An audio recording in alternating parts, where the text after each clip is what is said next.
এই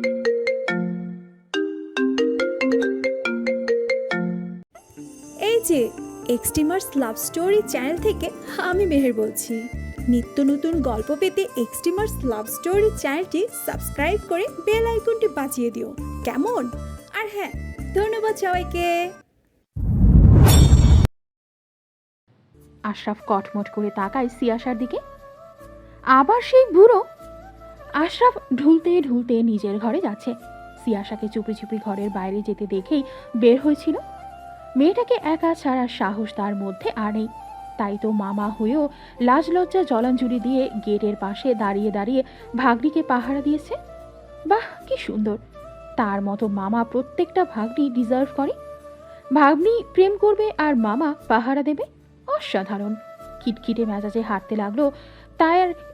তার ঘরের চার রমণী তার জীবনটাকে একদম মুড়ি ভাজা বানিয়ে রেখেছে। তন্মধ্যে ওই লিলি নামক বেয়াদব মহিলা বেশি জ্বালাতন করে। তার ঘরে খাবে, তার হাতে খাবে, আবার তাকেই ঘর থেকে বের হতে বলে। অসহ্য। চার রমণীর গুণগান গাইতে গাইতেই চোখ যায় মিনির ঘরের চাপিয়ে রাখা দরজার দিকে। আলো জ্বলছে। বাবা, মেয়েটা আজ এত রাত অব্দি পড়ছে। মনে মনে খুশি হয়ে গেল আশরাফ। ভাবল কাল এর জন্য কিছু উপহার দেবে। সে হাসি মুখে মিনির ঘরে ঢুকলো। অমনি ধপ করে তার হাসি হাসি মুখটা নিভে যায়। টেবিলের উপর মাথা দিয়ে মুখের উপর বই মেলে আরামসে ঘুমাচ্ছে মিনি। বইটা মূলত আলো থেকে বাঁচার জন্য ব্যবহার করা হয়েছে। আশরাফ রাগে গজগজ করে উঠল। বইটা মুখের ওপর থেকে সরিয়ে উগ্রচিত্তে পাশে রাখা এক গ্লাস পানি মিনির মুখে ঢেলে দেয়। মিনি ধরফরিয়ে চেঁচিয়ে উঠল, আম্মা, টিন ফুডইয়া গেছে, ঘরের ভিতর বৃষ্টি পড়তেছে। মিনির ঘুম ছুটে যায়। মুখে থেকে টপ টপ করে পানি পড়ছে। সে হতবুদ্ধি হয়ে এদিক ওদিক তাকাতে লাগলো। আম্মা নেই। সামনে তাকালে আশরাফের ক্রুদ্ধ দৃষ্টি নজরে আসে। খানিক তেতে উঠল মেয়েটা। কি শুরু করছেন আপনি? আপনার জ্বালায় একটু ঘুমাইয়াও শান্তি পাইনি। সারা রাত পড়বে নাকি? আমার মাথায় আপনার লাহান গোবর ঠাসা না। আমি একবার পড়লেই সব পারি। আশরাফ ক্রুদ্ধ চোখে তাকিয়ে চিবিয়ে চিবিয়ে জিজ্ঞাসা করে, আমার মাথায় গোবর ঠাসা আর তুই বিদ্যাসাগর, তাই না? তোর মার খাওয়ার শখ জেগেছে যখন, তখন আমি সেটা পূরণ না করে থাকি কি করে? তুই দাঁড়া। বলেই আশরাফ ঘর থেকে বেরিয়ে বসার ঘরের দিকে যায় জোড়া বেত আনতে। মিনি তড়িঘড়ি করে চেয়ার ছেড়ে ছুটে পালায় সিয়াসার ঘরের উদ্দেশ্যে। কালকে থেকে সেখানেই পড়বে, সেখানেই ঘুমাবে, নয়তো এই লোকের যন্ত্রণায় একটু ঘুম কপালে জুটবে না। বারান্দায় দাঁড়িয়ে থাকা সাইফ এক দৃষ্টিতে তাকিয়ে আছে ঝুলন্ত তালাটির দিকে। আশফাক আহমেদের ঘর দালানের পেছনের দিকটায়। শ্বশুরের তলবই এখানে এসেছিল, তবে দৃষ্টি নিবদ্ধ হয় অনাকাঙ্ক্ষিত এক দৃশ্য, যেটি মোটেই দৃষ্টিনন্দনীয় নয় তার জন্য। আশফাক আহমেদ গেট থেকে দৃষ্টি সরিয়ে তপ্তশ্বাস ফেলল। সাইফের দিকে তাকিয়ে শুধায়, গিয়েছিলে তার কাছে? কি বলল? সাইফ অবিচল তাকিয়ে থাকে গেটের পানে। কর্ণকুহরে আবারও সেই আর্তচিৎকার বাজতে লাগলো দর্পণের বলা সেই দুটো বাক্য। ম্লান কম্পিত স্বরে বলে, আপনার মেয়েকে দেখেছিলাম আজ, তার চোখে অনেক অভিযোগ ছিল আমার জন্য। আশফাক আহমেদের বুকটা কেঁপে উঠল। এই বুড়ো দেহে আর শক্তি নেই এসব কথা শোনার। সাইফের কথা এড়িয়ে যেতে এলোমেলো দৃষ্টি ফেলে আবারও জিজ্ঞাসা করল, কি বলল সে? তার ভয় আমি আমার ভয় সিয়া। এতটুকু বলে থামে সাইফ। ক্ষণকাল বাদ আবারও বলে, মেজর দর্পণ এহসানের ভয় ও সিয়া। তার একমাত্র লক্ষ্য ও সিয়া। সে মনে করে আমি প্রত্যক্ষ বা পরোক্ষভাবে দর্পণের সাথে যুক্ত আছি। আশফাক আহমেদ গম্ভীর গলায় বলল, মিথ্যে তো বলেনি। তুমি কি যুক্ত নেই তার সাথে? বারবার বারণ করেছিলাম তোমায়, শুনো নেই। জীবনে প্রত্যেকবার তুমি আমার অবাধ্য হয়েছ, আর প্রত্যেকবার আমি কিছু না কিছু হারিয়ে ফেলি। সাইফের দৃষ্টি আরও ম্লান হয়। কেউ উপলব্ধি করতে পারে না যে যাকে সে হারিয়েছে সে তার জন্য কি ছিল। সে তো মুখ ফুটে বলতেও পারে না সে কি হারিয়েছে। তো কি ভাবলে, কি করবে? সাইফ অনড় দাঁড়িয়ে থেকে বলে, সেটাই যেটা বহু বছর আগে করা উচিত ছিল। মানে? কিছু না, আপনি শুধু নিজামকে কোনোভাবে দর্পণের কাছ থেকে ছাড়ানোর চেষ্টা করুন। আর তুমি ভাবো এটা তার কান পর্যন্ত পৌঁছাবে না? কি করতে চাইছো তুমি? পথের কাঁটা দূর করতে চাইছি। পথের কাটা কে? সিয়াসা! আশফাক আহমেদের চোখ দুটো জলজল করে উঠল ক্রোধে। খবরদার সাইব, এবার আমি আর তোমার কোনো রকমের উগ্রতা পছন্দ করব না। তাই যা চিন্তা করছো সেটা মাথা থেকে ঝেড়ে ফেলো। আশফাক আহমেদ রাগান্বিত গলায় বলল। পকেটে হাত গুজে দাঁড়িয়ে থাকা সাইফ ঘুরে দাঁড়ায় শ্বশুরের দিকে। আশফাক আহমেদ দেখে সর্বদা ইয়ার্কি ফাজদামো করা সাইফের বিধ্বস্ত অবিন্যস্ত দশা। এর কারণ যে সে জানে। সাইফ কম্পিত স্বরে বলে উঠল। তার চোখে আমার জন্য একরাশ অভিযোগ ছিল আব্বু। চোখ দুটোতে রক্ত জমাট বেঁধে গিয়েছিল কষ্টে। আর ওই দৃষ্টি বারবার আমার কাছে আকুতি জানাচ্ছিল বাঁচার জন্য, মৃত্যুর জন্য।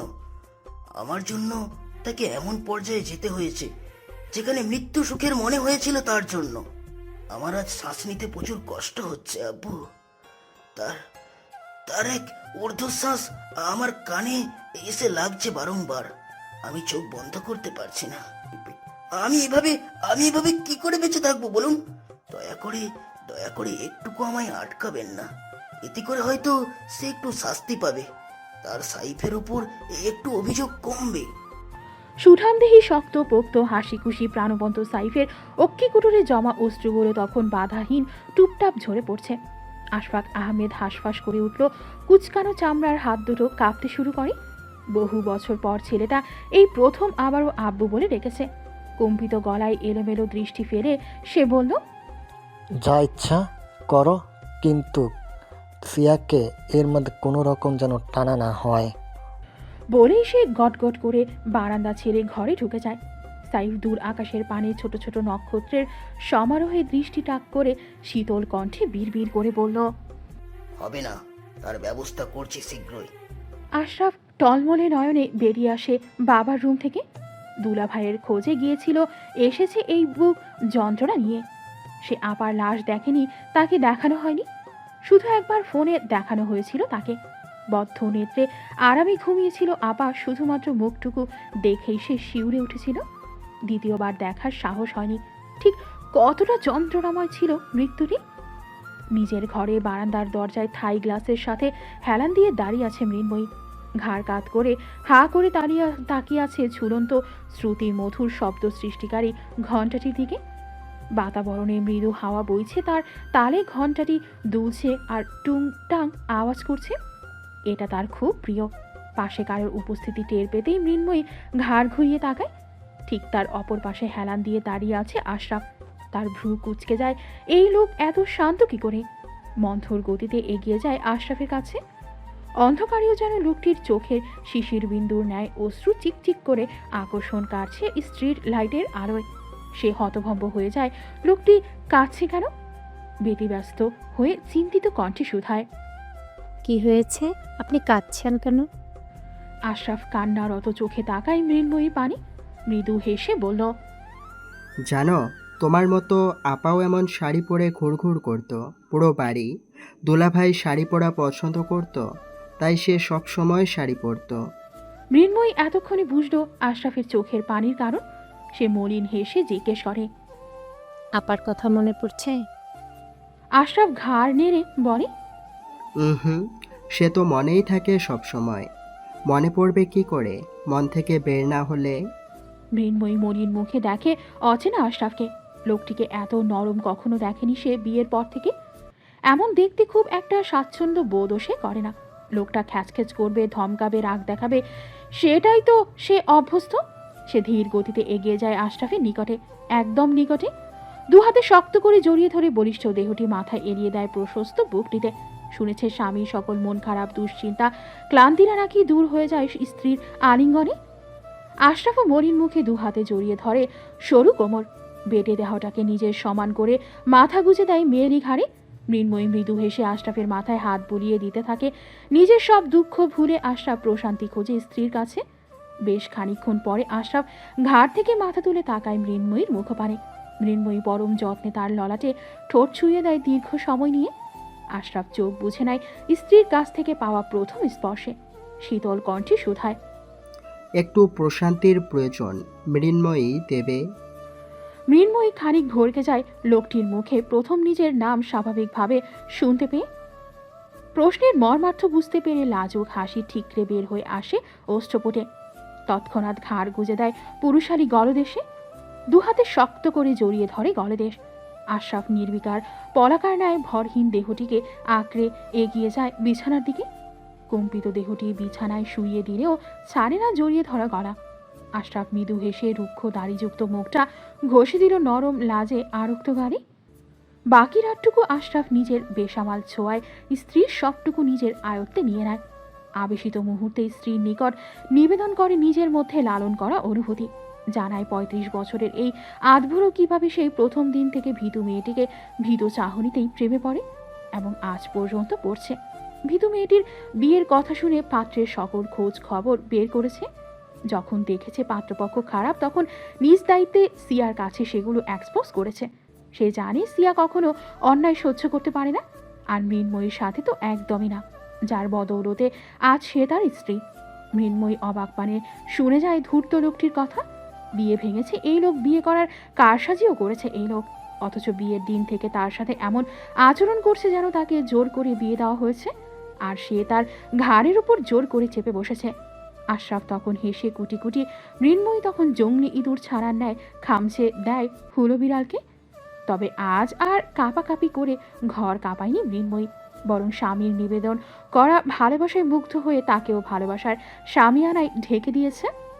সিরাজগঞ্জের ওই গ্রামের ছোট্ট একটা দারিদ্র পরিবারের ছেলে ওয়ালিউল্লাহ মাহমুদ। 2 ভাই 1 বোনের মধ্যে সে ছিল বাবা মায়ের সবচেয়ে বড় সন্তান। বাবা মা বহু কষ্টে বড় ছেলেটিকে পড়াশোনা করে। পরিবারের এমন অসচ্ছলতা ছেলেটির মনে তীব্র জেদ তৈরি করে সে বড় হবে, অনেক বড় হবে, বাবা মায়ের ঢাল হবে, পরিবারের অসচ্ছলতা দূর করবে। সেই লক্ষ্যে পৌঁছাতেই উচ্চ মাধ্যমিক উত্তীর্ণ হয়ে সেনাবাহিনীতে যোগদান করে। ট্রেনিংকালেই এক যুবকের সাথে তার বন্ধুত্ব হয়। ছেলেটি তাকে সব ক্ষেত্রে সাহায্য করত, মনোবল জাগাত ওই দুর্গম ট্রেনিংয়ে উত্তীর্ণ হতে।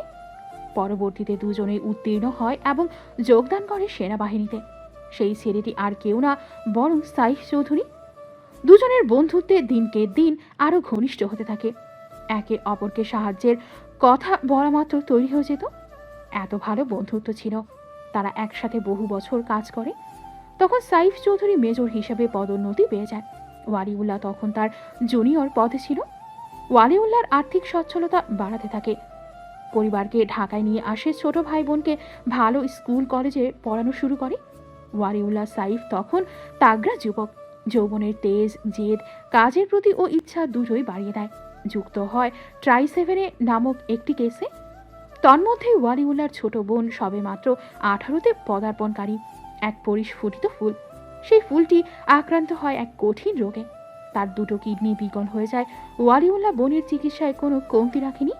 অবশেষে ছোট্ট মেয়েটির ওপর আল্লাহ তাআলার দয়া হয়, একটি কিডনি পাওয়া যায়। সেই একটি কিডনি ট্রান্সপ্লান্ট করা হয়। দীর্ঘ 1 বছর যাবৎ অসুস্থতা কাটিয়ে মেয়েটি তখন সদ্যই পড়াশোনা শুরু করে। তবে আল্লাহ তাআলার মর্জি হয়তো ছিল অন্য কিছু। সেদিন কলেজ থেকে বাসায় ফিরছিল মেয়েটি, কিন্তু বাসায় আর ফেরা হয়নি। পরদিন ঠিক বিকাল 5টায় কলেজের পাশেই এক মাঠ পেরিয়ে ডোবায় মেয়েটির ক্ষতবিক্ষত লাশ উদ্ধার করে পুলিশ।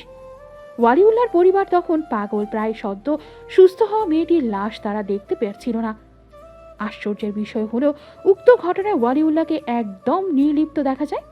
এমনকি বাবা মায়ের করা মামলাও সে নিজ দায়িত্বে উঠিয়ে নেয়। তার ঠিক 2 দিন পরে মেজর সাইফের স্ত্রী আশা চৌধুরী মারা যায়। লম্বা জীবন কাহিনী পড়ে দম নেয় দর্পণ। হাতের ফাইলটি এগিয়ে দেয় সম্মুখে নতমস্তকে, গায়ের ভর ছেড়ে ম্লানচিত্তে বসে থাকা মেজর ওয়ালিউল্লাহর দিকে।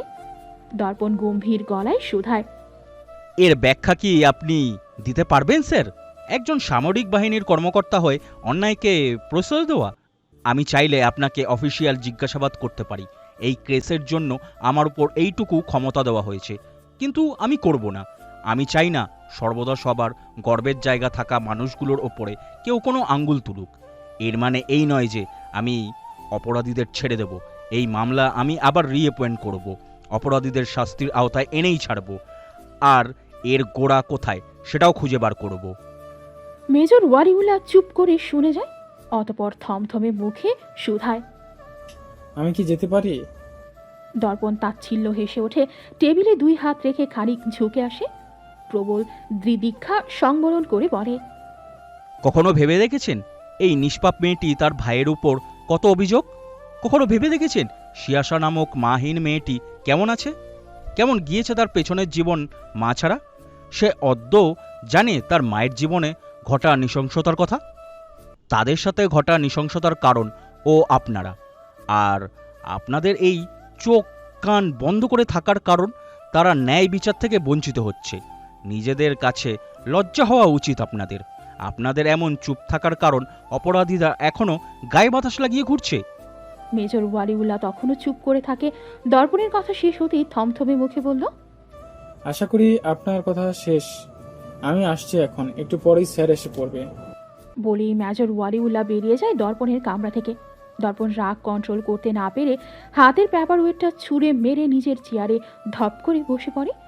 বান্দরবানে পোস্টিং নেওয়ার ইচ্ছে তার কখনোই ছিল না, কিন্তু ১.৫ বছর আগে ট্রাই-7 কেসটি সম্পর্কে উড়ে ভেসা কিছু কথা শুনে যা ট্রাই-7-এর অসমাপ্ত ঘোষণা করার কারণের সাথে মিল ছিল না। কেননা মেজর ওয়ালিউল্লাহ এবং জেনারেল আশফাক আহমেদ ব্যতীত যারা এর সাথে যুক্ত ছিল তাদের মধ্যে হয় কেউ মারা গিয়েছে, নয় চাকরি ছেড়ে দিয়েছে। মূলত সেই থেকেই ট্রাই-7 নামক কেসটিতে সে প্রচুর আগ্রহ খুঁজে পায়, তাই সে ইচ্ছে করে ঢাকা থেকে বান্দরবানে পোস্টিং নেয়। সুবেদার দর্পণের কামরার সামনে এসে দাঁড়ায় বিনীত ভঙ্গিতে বলে, স্যার আপনাকে ডাকা হচ্ছে মিটিং রুমে। দর্পণ লম্বা শ্বাস নিয়ে নিজেকে সামনে নিল। সপ্রতিভ চাহনিতে সুবেদারকে দেখে চেয়ার ছেড়ে ওঠে। বের হতে হতে জিজ্ঞাসা করে, স্যার এসে গিয়েছে? On the way of cantonment sir. Okay, let's go. সকাল 10টা। সেনানিবাসে প্রবেশের প্রশস্ত রোডটির দুই পাশে শৃঙ্খলাবদ্ধভাবে দাঁড়িয়ে আছে সৈন্যরা। অফিসের প্রবেশদ্বারে ঊর্ধ্বতন কর্মকর্তারা সুশৃঙ্খলাবদ্ধভাবে সিনা চওড়া করে দাঁড়িয়ে আছে।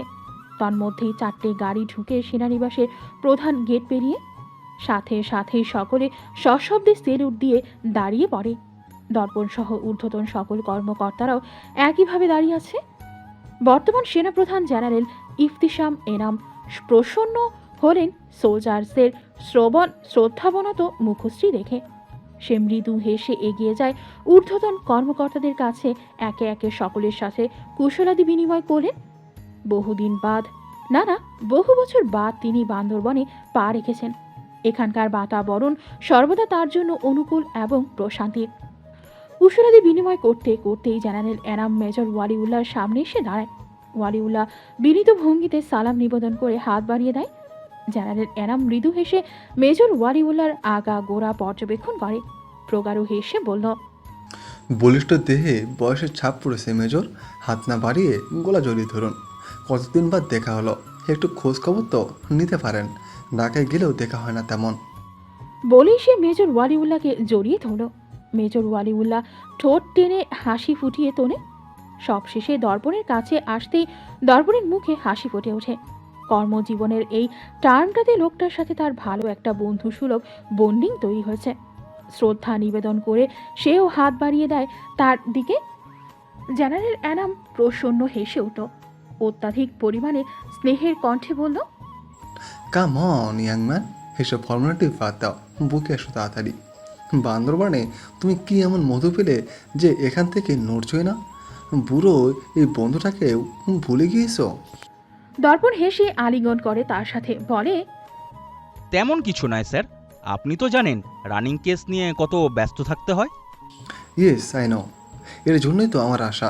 চলো আরামে বসে কথা হবে। দর্পণ মাথা নেড়ে সম্মতি জানিয়ে সকলে একসাথে ভেতরে চলে গেল। থেকে যায় একমাত্র মেজর ওয়ালিউল্লাহ, যে পাথরের ন্যায় নিশ্চল নিঃসার দাঁড়িয়ে। দর্পণ হেঁটে গিয়েও আবার পেছনে ফিরে আসে। মেজর ওয়ালিউল্লাহকে দাঁড়িয়ে থাকতে দেখে শুধায়, স্যার ভেতরে চলুন, সকলে অপেক্ষা করছে। মেজর ওয়ালিউল্লাহ সচকিত হন। ঘন ঘন মাথা নেড়ে বলল, চলুন। বোর্ড মিটিং রুমে সকলে থমথমে মুখে বসে আছে। দর্পণের সূক্ষ্ম দৃষ্টিতে ক্রোধের আভাস। জেনারেল এনাম নিজামের মুক্তির পরোয়ানা জারি করতে এসেছে, সেটাও আবার কোনো ক্ষমতাশীল মন্ত্রীর সুপারিশে। থুতনি থেকে হাত নামিয়ে দর্পণ জেনারেল এনামের উদ্দেশ্যে বলে, কিন্তু স্যার, একজন রাজনীতিবিদের সুপারিশ আমরা কেন এত অপরাধীকে ছাড়ব? এখন কি দেশের সেনাবাহিনীরা রাজনীতিবিদদের কথায় উঠবে বসবে? I also understand this major, কিন্তু আমাদের ভুলে গেলে হবে না, আমরা সরকারের অন্তর্ভুক্ত শুধুমাত্র একদল সুরক্ষা বাহিনী, কোনো সরকার নই যা ইচ্ছা তাই করতে পারি না আমরা।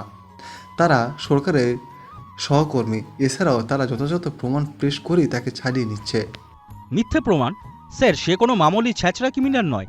সে বড় বড় ক্রিমিনালের সাথে যুক্ত, যাদের আমরা হন্য হয়ে খুঁজছি। যাকে ছেড়ে দেওয়া মানে আরও এক ধাপ পিছিয়ে যাওয়া। জেনারেল অ্যানাম থমথমে মুখে বলে, সরি মেজর, আমরা সামান্য নিরাপত্তা বাহিনীর লোক যারা সরকারের আদেশে দেশের রক্ষাতে কাজ করি। আমরা যে কোনো পরিস্থিতিতে সরকারের আদেশ মানতে বাধ্য। আপনি তার মুক্তির কাগজপত্র রেডি করুন। দর্পণ রাগ দমন করে নেয়, শান্ত ভঙ্গিতে মাথা নেড়ে সম্মতি জানায়। অতঃপর তার কাছ থেকে বিদায় নিয়ে নিজের অফিস রুমে চলে যায়। সুবেদার দিলজার চিন্তিত ভঙ্গিতে এগিয়ে আসে দর্পণের পিছু পিছু। দিলজার উদ্বিগ্ন কণ্ঠে শুধায়, স্যার, এখন কি হবে?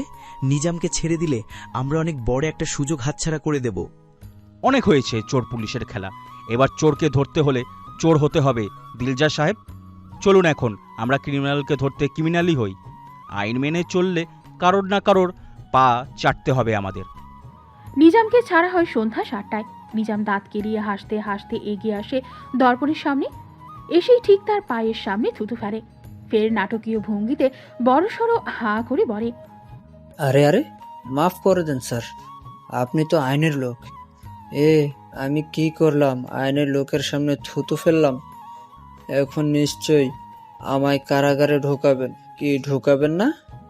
বলেই খিক খিক করে হেসে উঠল।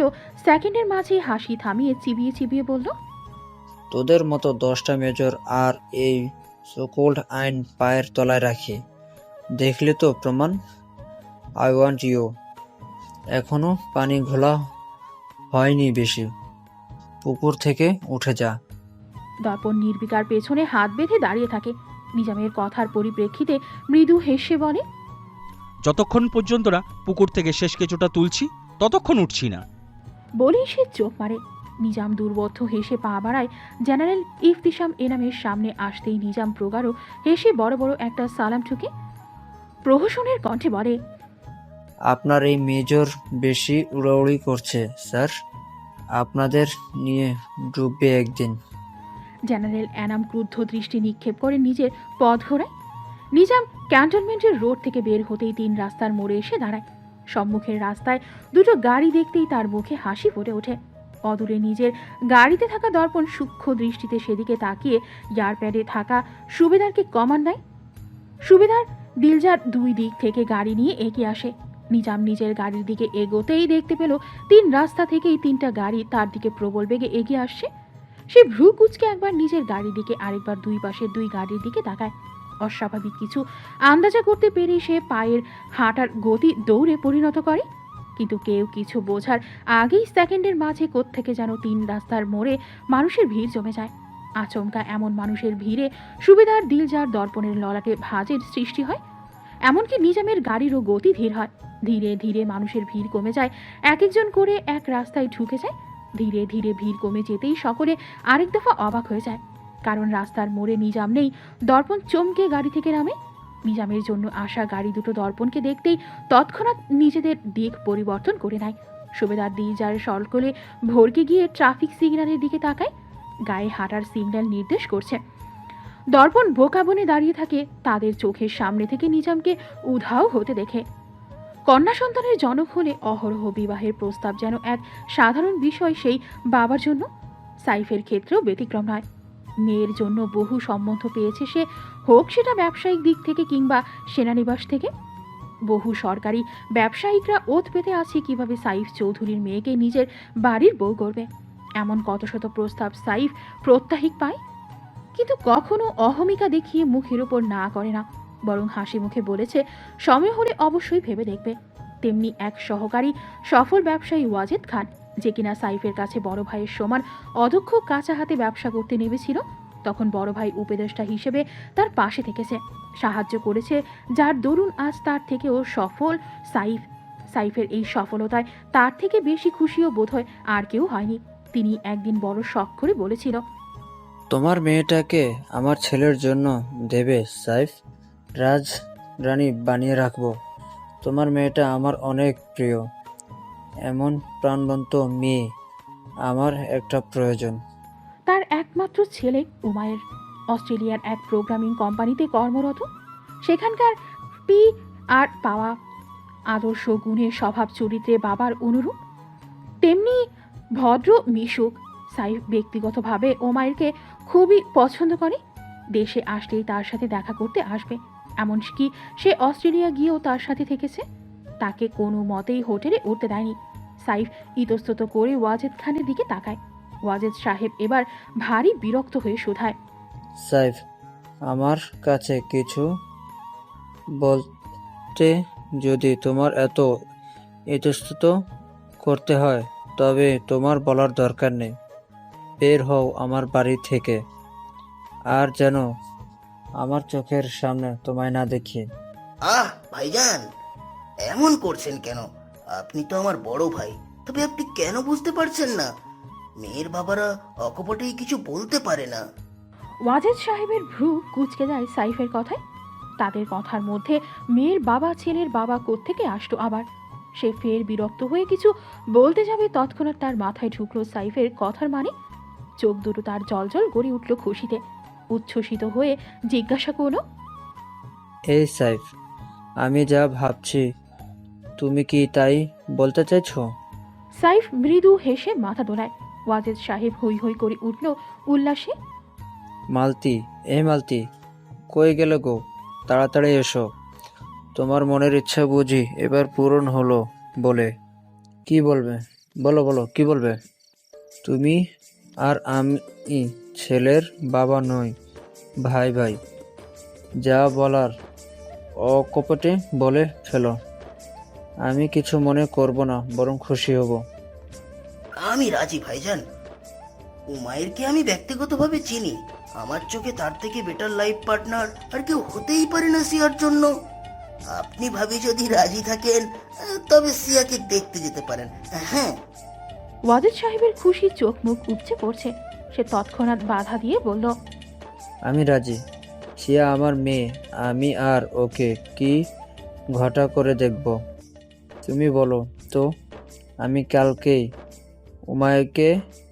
উমায়েরকে দেশে আনি, পরশু বরযাত্রী নিয়ে তোমার বাড়ি হাজির হই। কি হলো? কার বাড়ির বরযাত্রী নিয়ে যাওয়া হচ্ছে মশাই?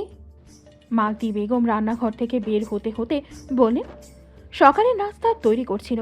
ওয়াজেদ সাহেব উল্লাসিত গলায় বলল, মালতী, বৌমার জন্য শপিং শুরু করে দাও। তোমার বৌমা এলো বুঝি? মালতী বেগম উৎসুক তাকায় সাইফের দিকে। আমোদিত কণ্ঠে জিজ্ঞাসা করো, কি হলো সাইফ, তুমি শেষ পর্যন্ত রাজি হয়েছো? এতদিন মেয়ে ডাক্তার হওয়ার অজুহাত দেখিয়েছো, ডাক্তার হওয়ার পরে বিয়ের নাম ভুলেও মুখে নাওনি। তাকে কাছে রাখার জন্য এমন হাজারো অজুহাত দিতে আমি স্বাচ্ছন্দ্য বোধ করব ভাবি। তবে নিয়মের কাছে যেন বাবা নামক মানুষটা হেরে যায়। আজ আমিও হেরে গেলাম, বুঝলেন? এমন বলছো কেন সাইফ? মেয়ে কি জলে ভাসিয়ে দিচ্ছ নাকি? আমার একটা মেয়ে নেই, তোমার মেয়েকে আমার সব আদর মুখ বুজে সহ্য করতে হবে, এই বলে দিলাম। সাইফ হেসে উঠল। মানুষ দুটো খুবই অমায়িক। সে সঠিক হাতে পাত্রস্থ করছে, এতটুকু তার জন্য স্বস্তির।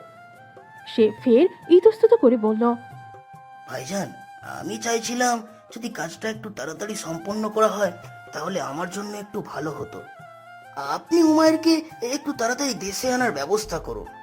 অবশ্যই, তুমি কোনো চিন্তা করো না। তুমি যেদিন বলবে উমায়ের সেদিন হাজির হবে তোমার দুয়ারে। তুমি আমায় জানাও তোমার কবে সুবিধা হয়। আমার তো আর তোর সইছে না সিয়া আমাকে তোমার থেকে কেড়ে নেওয়ার জন্য।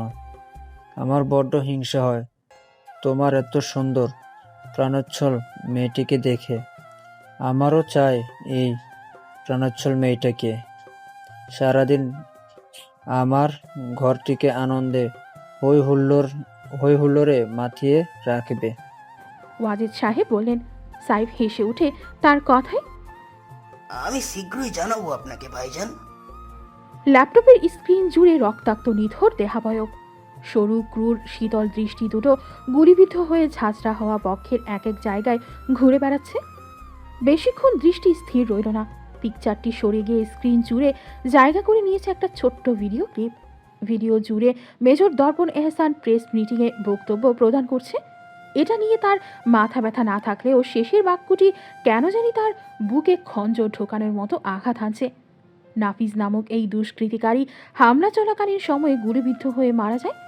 ডাহা মিথ্যা একটা কথা, তবে কাকে বাঁচানোর জন্য মেজর দর্পণের এমন বক্তব্য? সে আবারও স্লাইড বদল করে ভেসে ওঠা পিকচারটি দৃষ্টি নিবদ্ধ হতেই চোখের শীতলতা উবে যায়। হাত বাড়িয়ে পাশে রাখা ফাইলটি হাতে নেয়।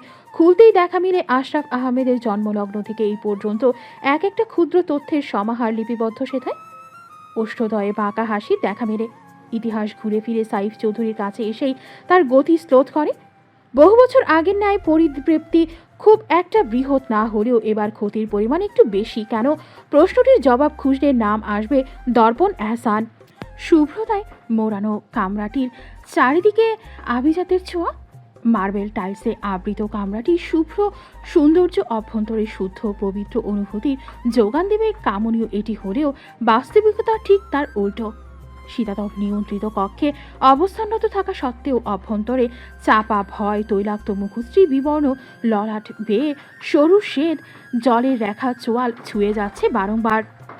ভ্রুযুগলের মাঝ বরাবর অনবরত আঙুল ঘষা হাতটি নামিয়ে তলোয়ারের ন্যায় শানিত তীক্ষ্ণ দৃষ্টি সামনে তাক করলে 5 জন যুবক হাঁসফাঁস করে ওঠে।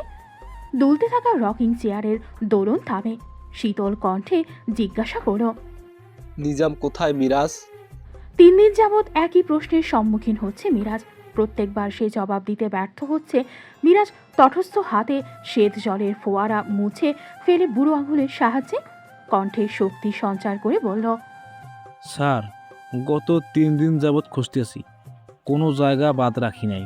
নিজাম ভাই আমগো সামনে ছিল, গাড়ির দিকে আগাইয়া আইছিল, কিন্তু বলি শুকনো ঢোক গিলে মিরাজ। তৎক্ষণাৎ ফের গম্ভীর আওয়াজে প্রশ্ন ভেসে আসে তার কানে, কিন্তু কি মিরাজ?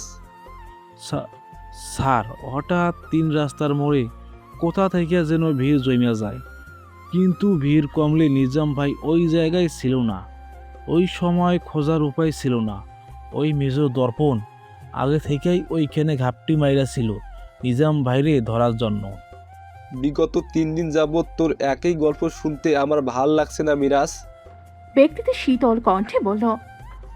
ব্যক্তিটি স্থানচ্যুত হয়, ধীর গতিতে এগিয়ে আসে মিরাজের কাছে। মিরাজ দর দর ঘামছে। ধারালো ওই দৃষ্টির প্রখরতা সহ্য করতে পারল না, অস্ফুট স্বরে বলল, আমারে আর একটু সময় দেন স্যার, আমি খুঁজে বাইর করিতেছি ভাইরি। ব্যক্তিটি হাসল, প্রগাঢ় নয়, বাঁকা। এই বাঁকা হাসি কখনোই ভালো অর্থ বহন করে না। দৃষ্টি একদম মিরাজের ভয়ার্ত চোখ দুটোর কেন্দ্র বিন্দুতে তাক করা। ব্যক্তিটি ধীর স্থির এক হাত মিরাজের ঘাড়ে রাখে। স্নিগ্ধ শীতল কণ্ঠে বলল, তোর কি মনে হয় ওকে কেউ গায়েব করছে জীবিত রাখার জন্য? মিরাজ আমতা আমতা করে বলল, স্যার, এমনটা তো নাও হতে পারে। সহসা মিরাজের মাথাটা সশব্দে বাড়ি খেল টেবিলের ওপরে।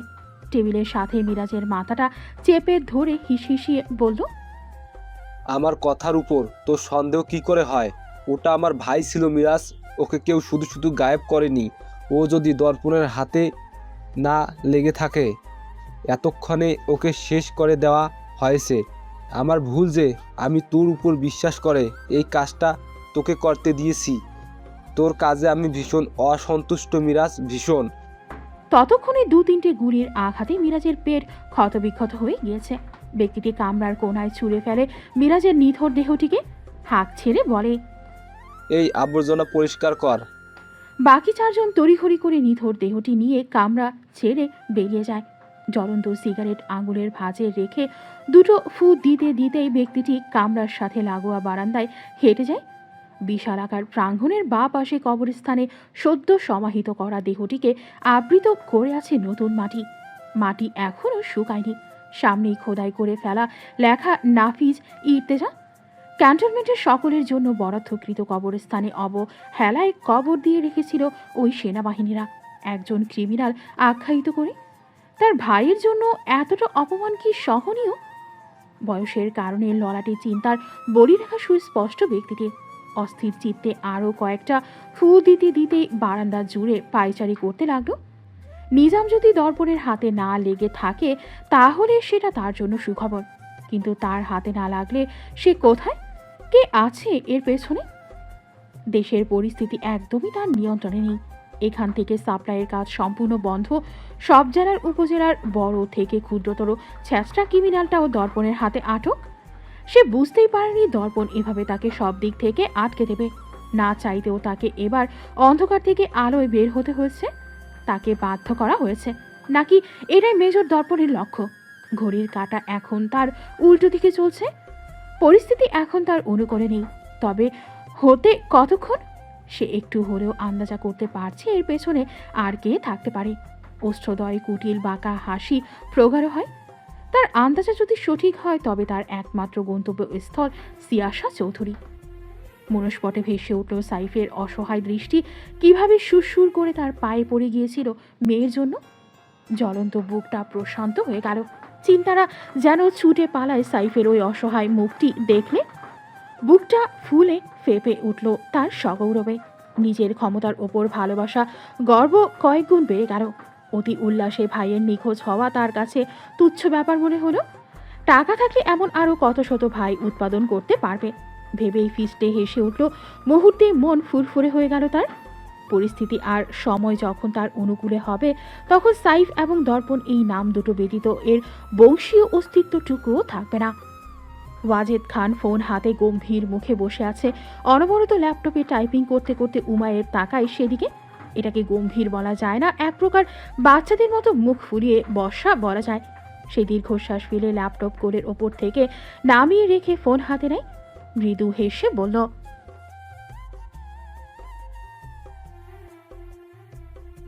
ওয়াজেদ খান আর চোখে ছেলের দিকে তাকিয়েও আবার মুখ ফিরিয়ে নেয়।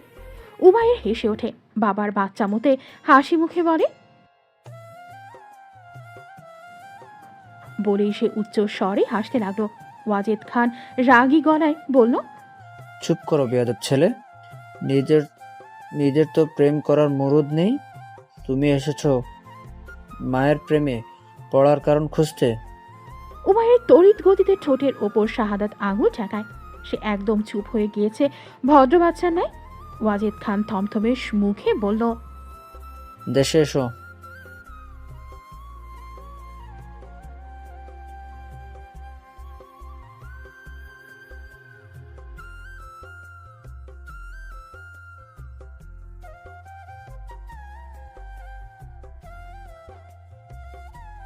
এইসব চাকরি করার দরকার নেই। আমি যা ইনকাম করেছি তাতে তুমি ভেসে যাবে। আমার গড়া যেটুকু আছে সেটুকু নেড়ে ছেড়ে খেয়ে শেষ করতেও তোমার 3 প্রজন্ম পার হয়ে যাবে। এসব অন্যদের অধীনে কাজ করার দরকার নেই।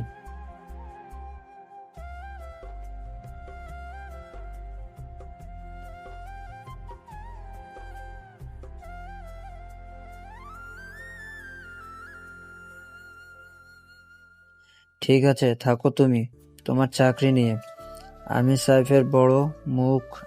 সাইফকে বড় মুখ করে বলেছিলাম যে সে যেদিন বলবে আমি সেদিন বরযাত্রী নিয়ে হাজির হব তার বাড়িতে। কিন্তু তুমি রাখলে না আমার সম্মান। রাখছি। বলেই সে খট করে কেটে দিল ফোন। ফোন কেটে এসে চেপে রাখা হাসি উন্মুক্ত করে হো হো করে হেসে উঠল। মালতী বেগম ডানে বামে মাথা নাড়তে লাগলো। এই বয়সে এসেও লোকটার রসিকতা গেল না। ছেলেটাকে খোলাখুলি বললেই তো এক পায়ে রাজি হয়ে যেত। উমায়ের হতভম্ব হয়ে ফোনের দিকে তাকিয়ে আছে। মস্তিষ্কে বারবার চাপ প্রয়োগ করে বাবার শেষের কথা বোঝার চেষ্টা করছে। কানে শুধু বাজছে সাইফ আঙ্কেলের বাড়িতে বরযাত্রী নিয়ে যাওয়ার কথা। সে তড়িৎ গতিতে আবারও বাবার ফোনে ফোন লাগায়, কিন্তু বাবা ধরছে না। তবুও সে হাল ছাড়ে না, বারবার দিতেই থাকে। শেষ উপায়ন্তর না পেয়ে সে ভয়েস মেসেজ পাঠায় বাবার কাছে, ক্ষমা চায়, অনুরোধ করে যেন বাবা একটু ফোন ধরে। কিন্তু ওয়াজেদ খান যেন ছেলেকে নাস্তানাবুদ করেই ছাড়বে। সে কিছুতেই ফোন তুলছে না। উমায়ের উত্তেজনায় বসে থাকতে পারল না। পুরো ঘরে পায়চারি করতে করতে মায়ের ফোনে ফোন লাগায়। মালতী বেগম হেসে ওঠে ছেলের ফোন দেখে। সে ফোন রিসিভ করে উমায়ের যেন প্রাণ ফিরে পায়। হড়বড়িয়ে জিজ্ঞাসা করে, সেটা তোমার পাপার থেকে শুনে নাও। মালতী বেগম ওয়াজেদ খানের হাতে ফোন দিয়ে বলল। উমায়ের উদ্বিগ্ন উৎকণ্ঠিত কণ্ঠে বলল,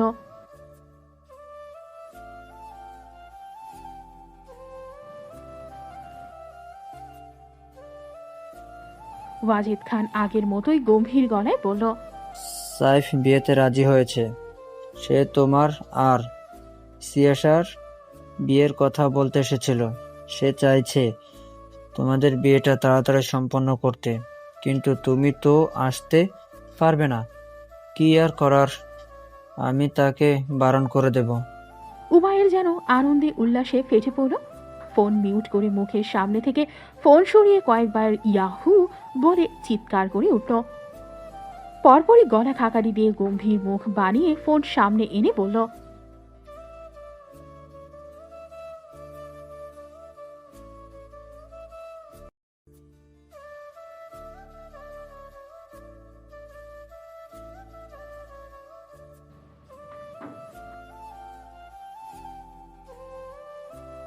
ওয়াজেদ খান মিটিমিটি হেসে মাথা নেড়ে বলল, হুম, তারপর তারপর আরো বলো, আমি শুনছি।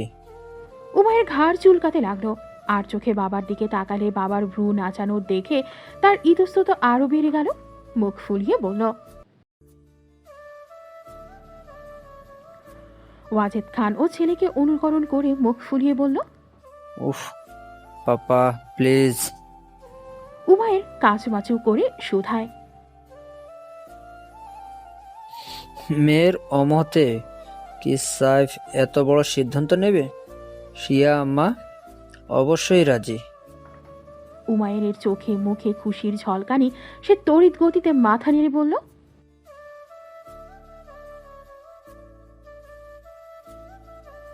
ওয়াজেদ খান হেসে উঠে ছেলের ব্যস্ততা দেখে স্ত্রীর উদ্দেশ্যে বলে, দেখলে মান্তি, তোমার ছেলে আর তোমার নেই, সে এর মধ্যেই বইয়ের হয়ে গেছে।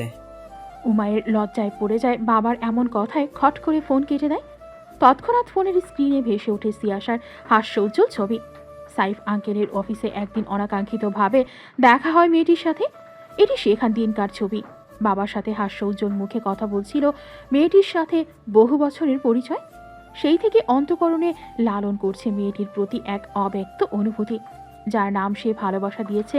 আজ আচমকাই বহুল আকাঙ্ক্ষিত মানুষটিকে চিরতরে নিজের করে পাওয়ার তোড়জোড় চলছে। এটা শুনে সে নিজেকে স্থির রাখতে পারছে না। অস্থির চিত্তে পুরো ঘরময় পায়চারি করতে করতে ভাবতে লাগলো কোত্থেকে শুরু করবে। সিয়াসার জন্য শপিং করবে, নাকি সিয়াসার মনের মতো করে নিজের ঘরটা আগে ডেকোরেশন করবে, নাকি অফিস?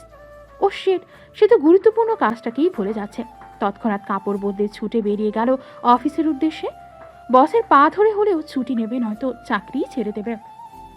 ব্যবসা গরম আস্তে গন্ধ সম্পূর্ণ বাতাবরণকে দুঃসহনীয় করে তুলেছে।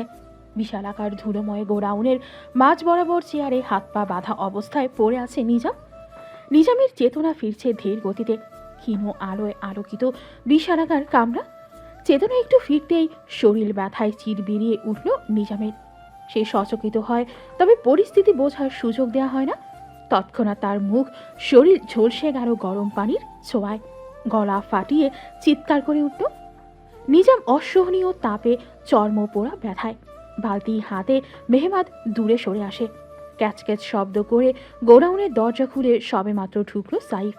গায়ের কোট খুলে শার্টের হাতা গুটিয়ে মেহমাদের পাশে থাকা টেবিলের কাছে চলে যায়। নানা ধরনের ইম্পোর্টেড ধারালো অস্ত্রের সমাহার টেবিলটিতে। সেগুলো নড়ে চেড়ে দেখতে দেখতে মেহমাদের উদ্দেশ্যে শুধায়, আমার জন্য শার্টটা নিয়েছো?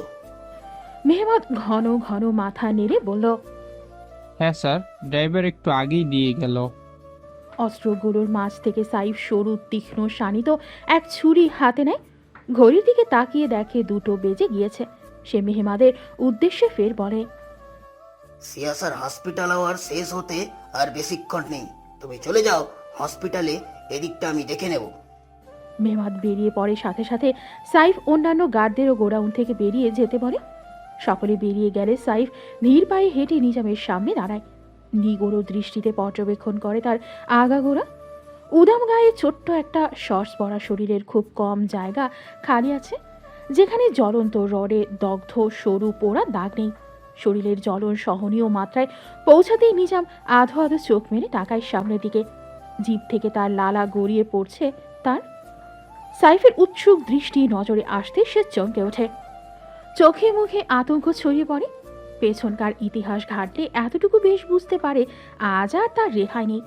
সাইফ মিষ্টি হাসি উপহার দেয় নিজামকে, অত্যন্ত নমনীয় কণ্ঠে শোধায়, ভালো আছিস নিজাম?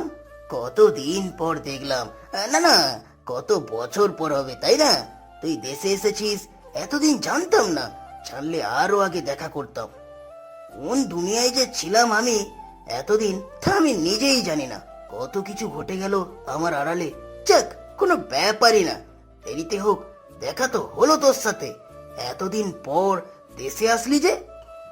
নিজাম দুর্বল হাসে, নির্জীব কণ্ঠে খানিকটা তেজ সঞ্চয় করে বলে, তুই আবার শুরু করছিস?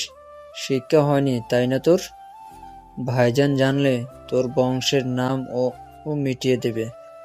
সাইফ মুখ অন্ধকার করে ফেললো, অসহায় দৃষ্টিতে তাকিয়ে বলল, আমি শুরু করতে চাইনি, আমায় জোর করা হচ্ছে। তোর ভাইয়ের পায়ে পর্যন্ত পড়েছি, তাও সে মানল না যে আমি এইসব কিছুর সাথে জড়িত নেই, বরং পুরানো ক্ষত তাজা করে দিয়েছে আরো। সে আমার পরীর দিকে নজর দিয়ে বসেছে। এটা আমি কি করে সহ্য করব বল? আমি তো বেঁচে আছি ওরই জন্য। তাহলে কি লাভ হলো? ওকে বিপদের মুখে তো দেখতেই হলো, তাই নিরুপায় হয়ে আবারও অস্ত্র হাতে তুলতে হয়েছে। তবে আবার ওই আইনের অসহায় লোক হয়ে নয়। এইবার আমার আর কোনো বেড়িবাঁধ নেই, বাধ্যবাধকতা নেই, নিয়ম শৃঙ্খলা নেই। এইবার আমি মুক্ত। নিজের মর্জি মতো নিজের আইন প্রতিষ্ঠিত করব, যা ইচ্ছা। নিজাম এবারও হাসে, জিব্বা দিয়ে ঠোঁট ভিজিয়ে অশ্লীল ভঙ্গিতে বলে, তোর মেয়েকে দেখছি আশার চেয়েও 3 গুণ শুন। সম্পূর্ণ করতে পারল না পুরো কথা, তার আগেই নিজামের মুখ চিরে কণ্ঠনালী পর্যন্ত ঢুকে গেল ধারালো ছুরিটা। হাত পা বাঁধা নিজাম গলা কাটা মুরগির ন্যায় ছটফট করতে লাগলো। সাইফ দাঁত খিচে আরেকটু চেপে দেয় ছুরিটা, সাবধানী কণ্ঠে বলে, ইস, আমার সিয়া, আমার পরি, একদম পবিত্র সত্তা। তোর এই নোংরা মুখে ওর নাম উচ্চারণ করলেও নোংরা হয়ে যাবে, আর আমি কখনোই আমার সিয়াকে নোংরা হতে দেব না, বুঝেছিস? সাইফের পা ঘেঁষে রক্তের স্রোত। সাইফ তাকায় নিজামের দিকে, দেহ ভারসাম্য ত্যাগ করার জন্য সে প্রস্তুত। উদ্বিগ্ন হয়ে নিজামের দড়ি করে দিল। নিজামের চোখ দুটো দু হাতে মেলে দেখতে লাগলো তার চোখে রক্ত উঠেছে কিনা। না, ওঠেনি। সে উদ্বিগ্ন কণ্ঠে তার গালে চাপড় দিয়ে বলল, এই নিজাম, ওঠ ওঠ, মরিস না এত তাড়াতাড়ি। তোর চোখে তো রক্ত ওঠেনি, রক্ত ওঠা পর্যন্ত তোকে সহ্য করতে হবে ব্যথা। আসুর চোখে তো রক্ত উঠেছিল, তার মনে তুই ওর মতো কষ্ট এখনো পাসনি, তাই না? দাঁড়া দাঁড়া। বলেই সে আরো দুটো ছুরি রড আনলো, এনে বেধড়ক মারতে লাগলো। রড দিয়ে মারছে আর দেখছে তার চোখে রক্ত উঠেছে কিনা। শেষ উপায়ন্তর না পেয়ে ছুরিকাঘাত করতে লাগলো হাতে মুখে। এই সাইফকে চেনা মুশকিল। সে উন্মাদ উদ্ভ্রান্তের মতো আচরণ করছে, যেন দুনিয়ার কোনো দিকে তার খেয়াল নেই। তার একমাত্র খেয়াল নিজামের চোখে রক্ত ওঠাতে হবে। হাত ঝাঁঝরা করে ফেললো ছুরিকাঘাতে, ফিসফিসিয়ে বলল, এই হাত অভিশপ্ত, এই হাত কতটা হিংস্র ছিল আমার আসুর জন্য। এই নিজাম, তুই চিৎকার করছিস না কেন? চিৎকার কর। তুই আরামে ঘুমিয়ে আছিস কেন? ওঠ নিজাম, ওঠ। এই উঠছিস না কেন? ওঠ। এই নিজাম, ওঠ ওঠ ওঠ। অস্থির গলায় উন্মাদের মতো বলতে বলতেই সাইফ আরও ছুরিকাঘাত করতে থাকে। নিজামের রুহ দেহ ত্যাগ করেছে আরও আধা ঘন্টা আগে। সাইফ তবুও মারছে আর বিলাপ করছে, এত তাড়াতাড়ি মরে গেল কি করে? আশফাক আহমেদ, মেজর ওয়ালিউল্লাহ, দর্পণ সুবেদার, দিলজার সকলে গোডাউনের দরজার সামনে দাঁড়িয়ে আছে। প্রত্যেকের দৃষ্টির অর্থ ভিন্ন। পেছনে হাত বেঁধে শটান হয়ে দাঁড়িয়ে আছে আশফাক আহমেদ, ম্লান দৃষ্টিতে তাকিয়ে আছে উন্মাদ সাইফের দিকে। এই উন্মাদ সাইফ তার অপরিচিত নয়, আরও একবার এমন পাগল প্রায় সাইফকে দেখেছিল। উদ্ভ্রান্তের মতো কারোর পায়ে পড়ে ভিক্ষা চেয়েছিল, কিন্তু একটুও দয়া করেনি তার উপর। তাই আজ সাইফ ও নির্দয়। ললাটে অজস্র ভাঁজ নিয়ে দর্পণ তাকায় নিরুত্তাল অবিচল দাঁড়িয়ে থাকা মেজর ওয়ালিউল্লার দিকে। সে জানতো এর পেছনে সাইফ রয়েছে, তাই তার লোকেশন ট্র্যাক করেই তারা এখানে আসে, যেখানে মেজর ওয়ালিউল্লাহ সহ আশফাক আহমেদ আগে থেকে উপস্থিত ছিল। মেজর ওয়ালিউল্লাহ এক দৃষ্টিতে তাকিয়ে আছে নিজামের রক্তাক্ত দেহের দিকে। দিলজার সুবেদার অবাক পানে একবার দর্পণ আর একবার সাইফের দিকে তাকাচ্ছে। বয়সের দাঁড়গোড়ায় থাকা সর্বদা শান্ত সৃষ্ট প্রাণবন্ত স্বভাবের সাইফ চৌধুরীর এহেন নৃশংস আচরণ দেখতে অস্বাভাবিক লাগলেও তাদের স্বাভাবিকভাবেই গ্রহণ করতে হচ্ছে নীরবে। সেনা কর্মকর্তা হয়েও এমন খুনের প্রত্যক্ষ নীরব দর্শক হয়ে দাঁড়াতে হচ্ছে, কেননা তাদের সিনিয়র কর্মকর্তাই যেখানে নিশ্চুপ সেখানে তারা আগ বাড়িয়ে কোন পদক্ষেপ নিতে পারে না। দর্পণ মেজর ওয়ালিউল্লাহর উদ্দেশ্যে কিছু বলার জন্য উদ্যত হলেই মেজর ওয়ালিউল্লাহ তার দিকে দৃষ্টিপাত করে। দর্পণের চোখে মুখে সূক্ষ্ম কৌতূহলের আভাস। সে গম্ভীর মুখে বলল, আপনার সাথে রাতে দেখা করছি মেজর। দর্পণ মাথা নেড়ে সায় জানায়। আরেকবার উন্মাদ সাইফের দিকে দৃষ্টিপাত করে সেখান থেকে বেরিয়ে আসে। সেনাবাহিনীরা সর্বদা নিয়মের ক্ষেত্রে স্ট্রিক্ট, তারা কখনো তাদের নিয়মের বাইরে কিছু করে না। কিন্তু এই কেসের শুরু থেকে যা হচ্ছে তা পুরোপুরি সেনাবাহিনীদের নিয়মের বাইরেই হচ্ছে। এখানে যে অন্য কোনো রহস্য রয়েছে, কিন্তু সেটা কি? কার এত ক্ষমতা যে সেনাবাহিনীদের নিজের ইশারায় ওঠবস করায়? অতিরিক্ত ড্রাগস সেবনের ফলে দেহ ভারসাম্যহীন হয়ে পরে নিজ বাসভবনে মৃত্যুবরণ করেন মেজর আমিন গাজী। উক্ত সংবাদ শিরোনামটি তৎকালীন জনগণের কাছে তীব্র নিন্দনীয় করে তোলে মেজর আমিন গাজী নামক এক সৎ বীর সেনা কর্মকর্তাটিকে। মুহূর্তেই মেজর আমিন গাজীর পেছনকার সকল সাফেদ ইতিহাসকে অন্ধকারে ঢেকে দেয়। তবে প্রচারণা এটি হলেও বাস্তবিকতা ছিল নির্মম। নিজ বাসভবনে স্ত্রী ও 3 সন্তানের হাত পা বেঁধে তাদের সামনে মেজর আমিন গাজীকে 1.5 ঘন্টা যাবৎ মাত্রাতিরিক্ত পরিমাণে উচ্চ শক্তি সম্পন্ন ড্রাগস সেবন করায় দুষ্কৃতিকারীদের একদল। পরিবারের মুখ বন্ধ করার জন্য যথেষ্ট ছিল তার 3 সন্তানের সুরক্ষা। সেই ঘটনার পরেই তার পরিবার দেশ ছেড়ে ভিন দেশে জীবনযাপন করতে শুরু করে। ট্রাই-7 জড়িত এমন প্রত্যেকের অজানা গল্পটি জব্দ করতে সফল হয় দর্পণ। বাকি আছে মেজর সাইফ চৌধুরী এবং আশফাক আহমেদের পিছু হেঁটে যাওয়ার সঠিক কারণটি। আজ সেটির জলজন্ত বয়ান রেকর্ডিং করতে সফল হয় দর্পণ। গ্লাস ভেদ করে ইনভেস্টিগেশন রুমের ভেতর আটকে আছে সরু দৃষ্টিদ্বয়। ক্যামেরার সামনে বৃদ্ধ এক মহিলা তার বয়ান রাখছে। শ্যামরাঙা মুখশ্রী তখন বিজয়ের হাসিতে খানিক আড়ম্বরপূর্ণ হয়ে আছে। জড়সড় ভীত সন্ত্রস্ত চিত্তে বার্ধক্যের ভারী দেহটি টেনে ধীর পায়ে এগিয়ে আসে দর্পণের সামনে দাঁড়ায় মহিলাটি। পুরনো ধুলো জমা বাদামি বর্ণের ছোপ ছোপ দাগ পড়া হাতের কাগজটি দর্পণের দিকে এগিয়ে দিয়ে অনুরোধ করে বলে, আমার বড় ছেলের 2 পা নাই বাবা, সারাদিন হুইল চেয়ারে বৈশাই কাটায়। আমি যেটুকু আয় করি ওইটুকু দিয়েই আমাদের সংসার চলে। আমার কিছু হইলে আমার ছেলেকে দেখার মতো কেউ নাই। তুমি একটু দেখে নিও আমি যেন কোনো ঝামেলায় না জড়াই। আমি তোমারে সাহায্য করছি কারণ আমি একটা নারী, আমিও এক মা। আমি চাই দুনিয়ার সব নারী, সব মায়েরা ন্যায় বিচার পাক। দর্পণ মৃদু হেসে বৃদ্ধ মহিলাটির 2 হাত নিজের 2 হাতের মুঠোয় নিয়ে নেয়।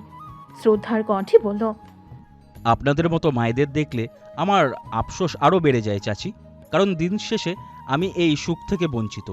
আপনি কোনো চিন্তা করবেন না, আমি আপনার কিছু হতে দেব না। আপনার সুরক্ষা নিশ্চিন্ত করা আমার দায়িত্ব। আমি আপনার কাছে কৃতজ্ঞ। আপনার পাশে দাঁড়ানোর কারণেই আমরা আমাদের গন্তব্য খুব নিকটে। ছাড়বে না বাবা একটাকেও, সব কটাকে জনসম্মুখে ঝুলিয়ে পেটাবে। বৃদ্ধ মহিলা দৃঢ় গলায় বলল। মুখাভঙ্গি তার কঠিন। দর্পণ মৃদু হেসে মাথা নেড়ে তাকে সায় জানায়।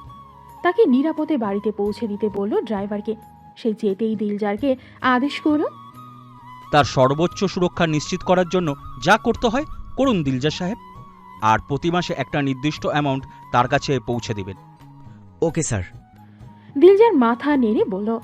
ঘড়ির দিকে দৃষ্টিপাত করে দর্পণও বেরিয়ে যায় সেখান থেকে নিজের কেবিনের উদ্দেশ্যে।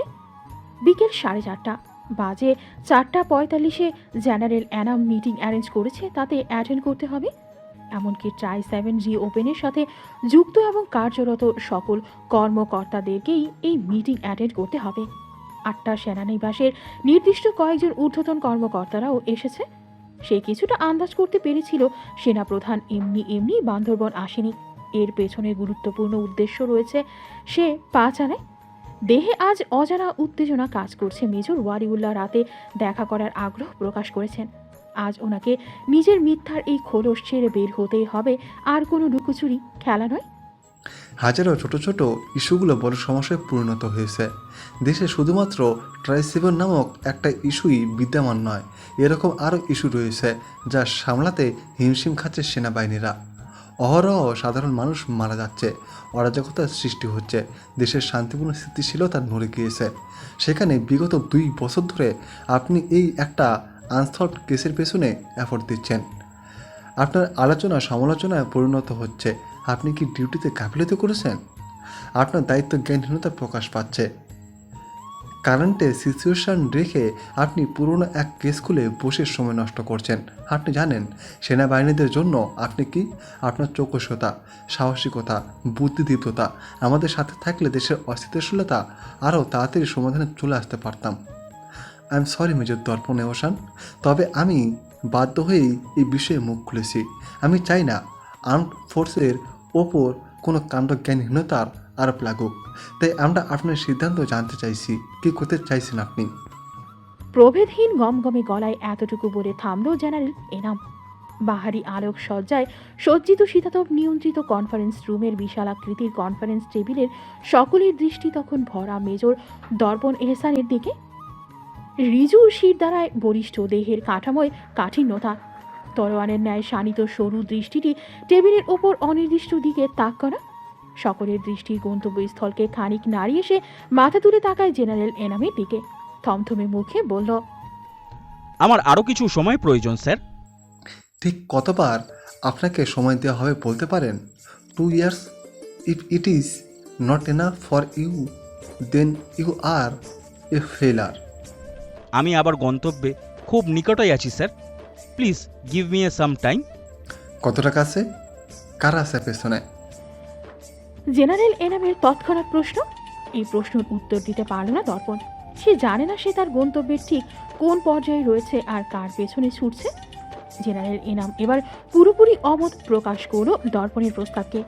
থমথমে গলায় বলল, এটা সেই কেস যে কেসটি সলভ করতে শ্রদ্ধেয় সাবেক সেনাপ্রধান জেনারেল আশফাক আহমেদ সহ সাহেব চৌধুরীর মতো দুঃসাহসী কর্মকর্তারাও ব্যর্থ হয়েছেন।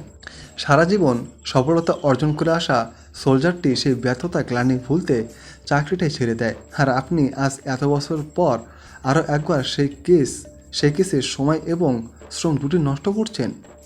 সে চাকরি ছাড়েনি স্যার, তাকে ছাড়তে বাধ্য করা হয়েছিল। কে করেছিল? প্রমাণ আছে আপনার কাছে? আপনার মুখের কথায় আমরা কিভাবে বিশ্বাস করব?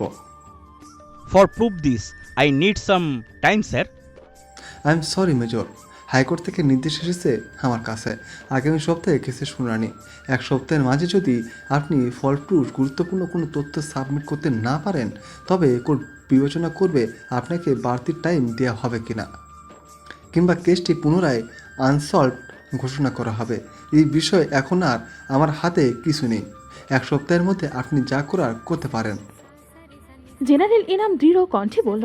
চোয়াল শক্ত করে দর্পণ মাথা নেড়ে সায় জানায় তার কাছে যথেষ্ট প্রমাণ রয়েছে কোর্টে পেশ করার জন্য।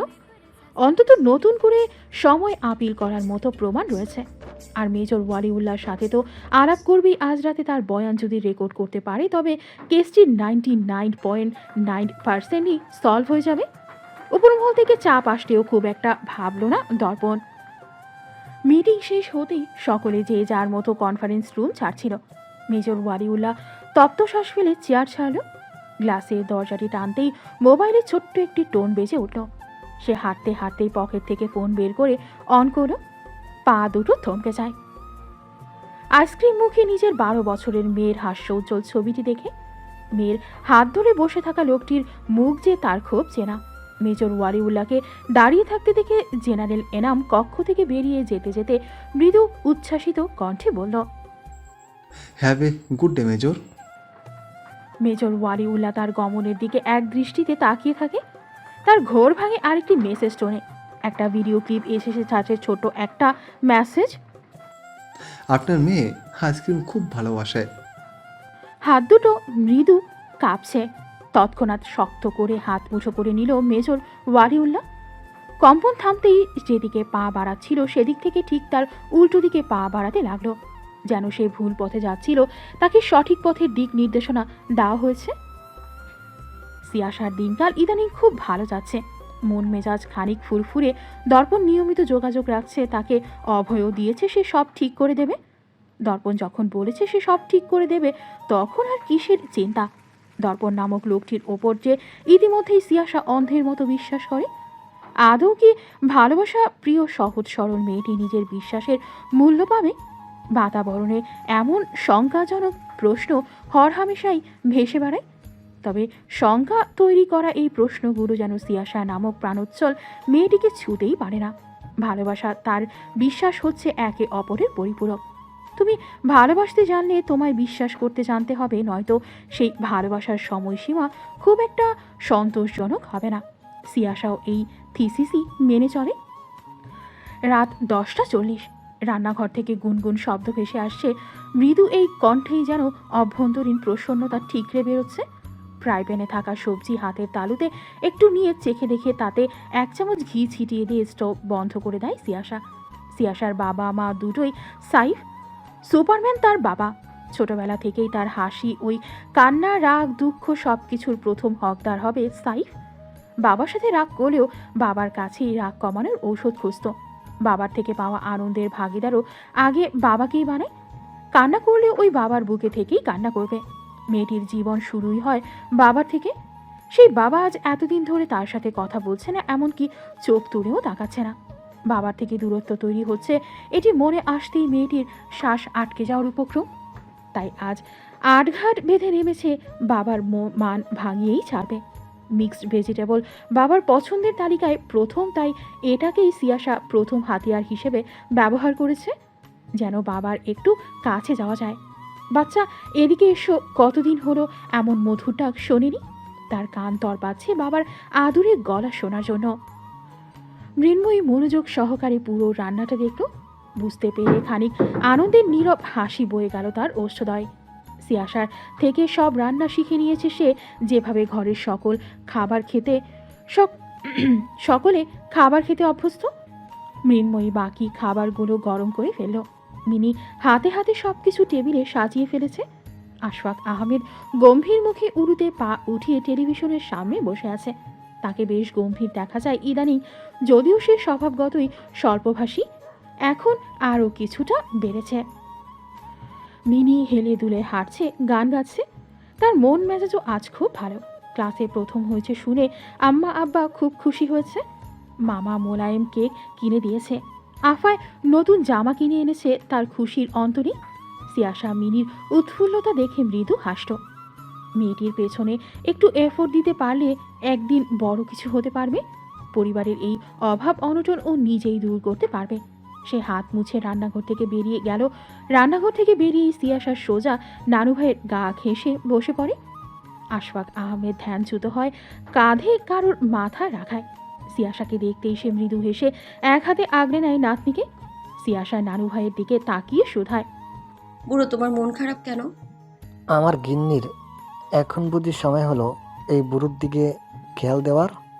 তোমার গিন্নির কত দিকে নজর দিতে হয় তুমি কি জানো না? আমার কি এত দিকে নজর দেওয়ার সময় হয় বলো? তোমার চরিত্রহীন জামাইয়ের রাগও তো ভাঙাতে হবে। তার জন্য পছন্দের ঘি দিয়ে মিক্সড ভেজিটেবল রান্না করেছি। এখন যদি একটু কথা বলে আমার সাথে। আশফাক আহমেদের হাসি বিস্তৃত হয়। নাতনির মাথায় হাত বুলিয়ে বলে, তা তো ঠিক, গিন্নি বলে কথা, আর কত দিকে খেয়াল রাখতে হয়। সিয়াসা খিলখিলিয়ে হেসে ওঠে। তাদের কথার মাঝেই আশরাফ বসার ঘরে আসে। আশরাফকে দেখতেই লিলি ডানা ঝাপটে ওঠে। লোকটার সাথে তার খুব জমে। কাঁচামরিচের মতো ঝগড়া করাও তার বেশ প্রিয়। আশরাফ রোষাগ্নি দৃষ্টি নিক্ষেপ করে লিলির দিকে। ঝগড়া করার মুড না থাকায় চুপচাপ গিয়ে সোফায় বসে। আশরাফকে বসতে দেখেই সিয়াসা খানিক নড়ে চড়ে বসল। আশফাক আহমেদ ছেলেকে দেখতেই জিজ্ঞাসা করল, মিনি স্কুলের টিচাররা আমার কথা জিজ্ঞেস করেছিল, বলেছ আমি ব্যস্ত ছিলাম। ভাগ্নির দিকে সরু দৃষ্টি তাক করে আশরাফ মাথা নাড়ে। আশফাক আহমেদ বিরক্ত হয়, গম্ভীর গলায় বলল, মাথা নেড়ে কথা বলো না, এটা ব্যাডম্যানার শো। মুখ নেই তোমার? আশরাফ কান দেয় না বাবার কথায়।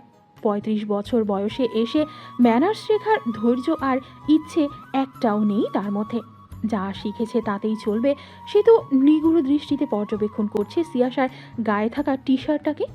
তার সরু দৃষ্টিতে মেকি ক্রোধের আভাস পাওয়া গেল। সে দাঁত কিরমির করে সিয়াসার দিকে তাকায় রাগান্বিত গলায় জিজ্ঞেস করে, তুই আবার আমার টি শার্ট নিয়েছিস? সিয়াসা আর চোখে তাকায় রাগান্বিত মামার দিকে। নানু ভাইয়ের আর একটু গা ঘেঁষে গিয়ে তার পেট জড়িয়ে ধরল। এই নানু ভাইকে হাত করতে না পারলে আজ তার রক্ষা নেই। থমথমে মুখে বলল, আমি কেন তোমার টি শার্ট নিতে যাব? সন্ধ্যে ডেলিভারি ম্যান এসে এটা আমার হাতে দেয়। তোর হাতে দেবে বলে তুই নিয়ে নিবি? ওগুলো আমি অর্ডার করেছিলাম।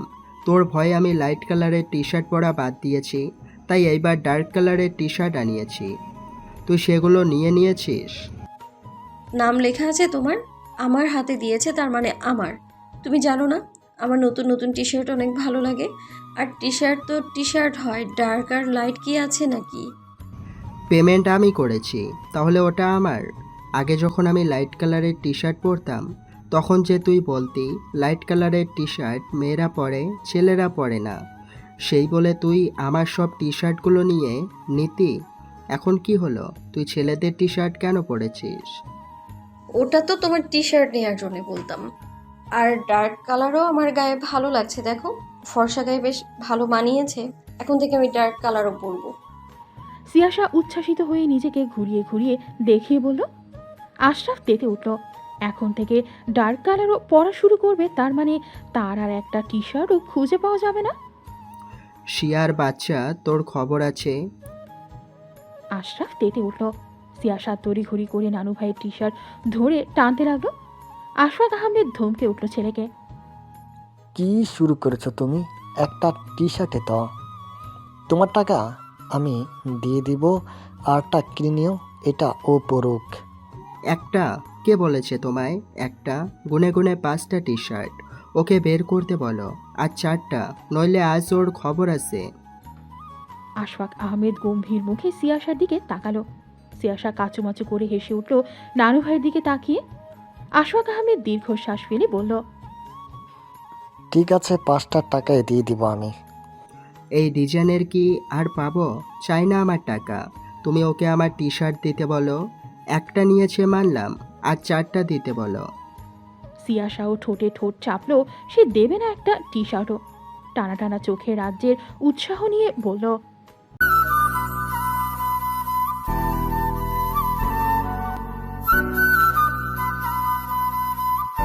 আপনাদের একটা লাইক, একটা শেয়ার আর একটা সাবস্ক্রাইব আমাদের জন্য উৎসাহ, আপনাদের জন্য আরো ভালো কন্টেন্টের প্রতিশ্রুতি। আপনার ছোট্ট ক্লিকে আমাদের পথ চলা বড় হয়। আপনাদের পাশে পেলে আমরা পারবো আরো অনেক কিছু। তাই দেরি না করে এখনই এক্সট্রিমার্স লাভ স্টোরি চ্যানেলটি লাইক দিন, শেয়ার করুন প্রিয়জনের সাথে, আর সাবস্ক্রাইব করে থাকুন আমাদের সাথে।